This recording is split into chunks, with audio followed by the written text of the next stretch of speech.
rowdies. Quarterback quick with a huncho got options. I rather hit when it's crowded. From the country like I'm yacht.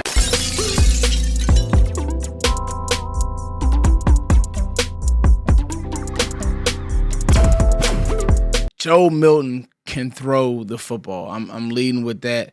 I watched that throw that I started this video with literally 20 times. Just the velocity. He has a rocket. And the way that he looked today, it was very encouraging. What's going on, y'all? It's your boy, Footz the King, as always. Thank you guys for liking, sharing, and subscribing. The first day of camp is in the books. Like always, there's a lot to talk about. It's one of those things where you wish you could just talk about the football on the field, but with the Cowboys, you can't. Like, that's just, it's impossible. But that's okay.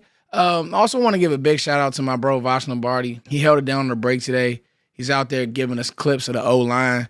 Like, I'm going to try to get him on just to talk about, what the O-line is doing, even the drill work, the board drills, all that stuff. Obviously, we're not doing live board drills, but when they get to that with pads on, I know Voch will be there. And I thought what he said was dope. Like, I'm going to watch the line. I really want to watch and be detailed there, and I thought that was pretty cool. But just seeing Joe Milton throw the ball, I figured that, that he would kind of steal headlines at some point. And I think I'm telling you guys, the more he throws the ball, the more he connects on deep shots, it's going to be one of those things like that will kind of be the story of camp.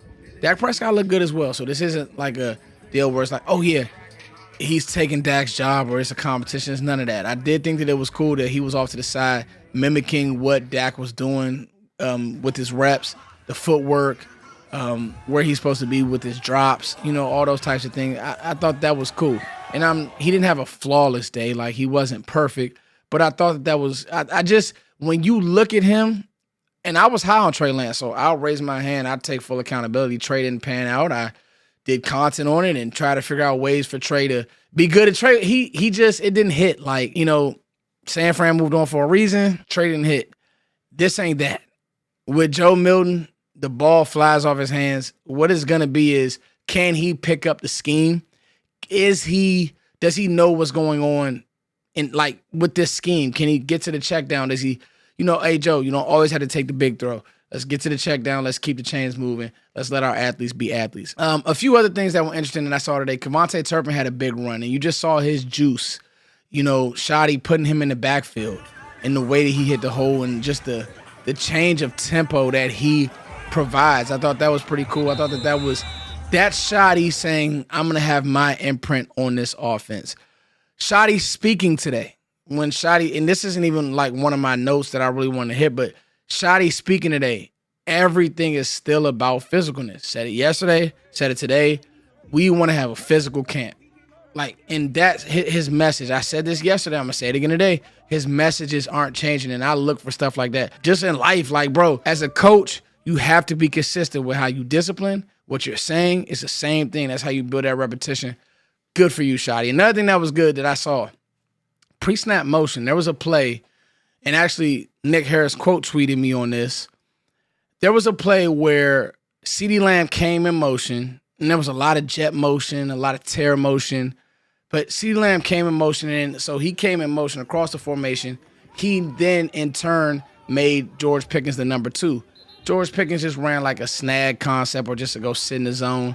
But it's just little things like that. Oh, and by the way, after that play, there's 2 things that I noticed after that play. This is the nerd in me, y'all. Yeah, it was the nerd in Foots. I'm sorry. But there's 2 things after that play. George Pickens got the ball punched out. I don't know if he saw who was the guy that's coming. But he's sneaky after the catch.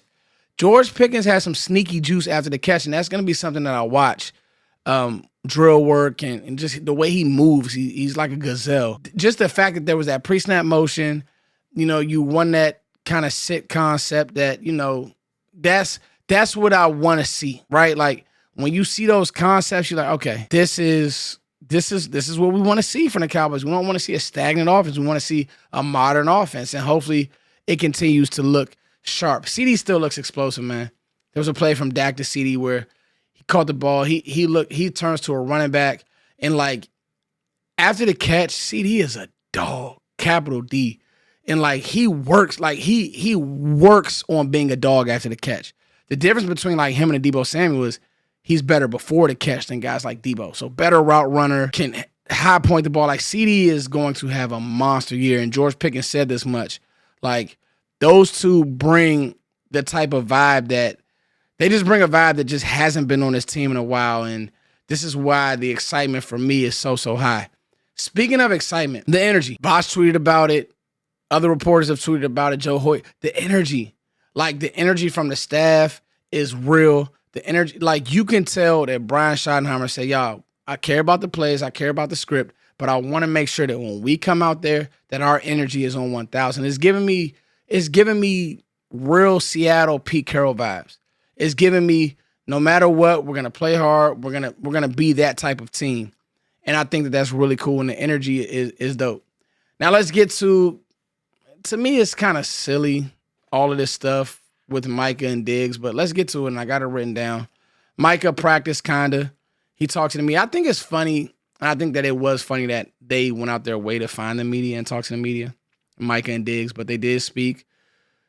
It's funny because Diggs got paid. So why are you like championing whatever it is, like protecting my, like the vibe of that interview to me was off.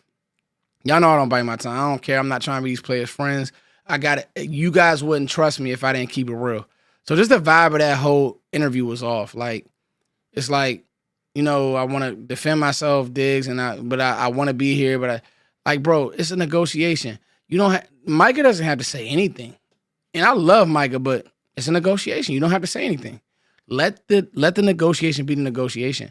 I feel like going to the media or going and looking for a pat on the back on the media or these retweets and all that stuff, it's not going to help anything. Jerry, Steven, they're not looking at that.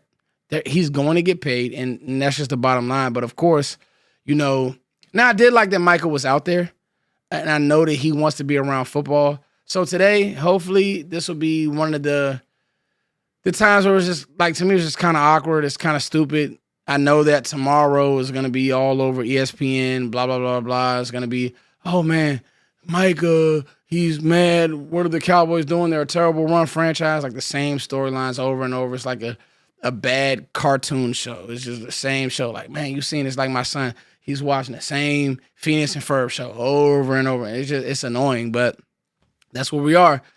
People want drama. They don't want football. They don't want, you know, what's going to make the team better. They want the drama. And, you know, hey, Diggs, you were paid. And, you know, you can get mad at Jerry, but he's right. You have been hurt, and it's unfortunate. So, hey, guess what? Now that all this is said and done, I want Diggs to make sure that he's great this year. Like, stand on everything you're saying and why you went to Florida to train and whatever. Cool. Bet. Make sure you play great football this year because I'm watching. I'm going to hold you accountable. Like, I'm not going to be like the rest of these. I'm not going to be like nobody else. I want to make sure that Trayvon Diggs plays amazing football. As far as Micah goes, I just want Micah to lock in. Like, you don't have to fall into these Twitter traps or you're going to get paid.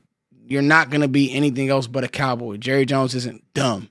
He's not like, we got to stop. So that's how I feel about today. Training camp day 1 in the books. Y'all think we're just talking about the draft. Now the training camp is here. But I think that it's really cool also to see George Pickens and Ceedee, like, it's real. George Pickens and Ceedee Lamb are really coming out of the tunnel together. Like, what? It happened. You guys jump in the comments. Let me know what you guys think about today. Who were some standouts for you guys? Who you guys watching? Marshawn Elam had a pick, so I think that's pretty cool. Obviously, we won't know until past July 27th, this Sunday. It get grimy. But these one-on-ones, these live periods, you can learn a lot from them. It's your boy, Foots the King, as always. Thank you all for liking, sharing, and subscribing. I love you all. Peace.